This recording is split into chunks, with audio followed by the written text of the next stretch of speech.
अष्टलक्ष्मी मम ग्रहे धनं पुरय पुरय नमः।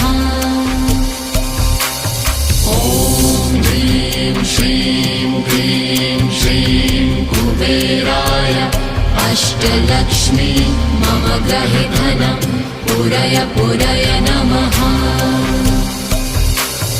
ॐ ह्रीं श्रीं क्लीं श्रीं कुबेराय अष्टलक्ष्मी मम ग्रहे धनं पुरय पुरय नमः।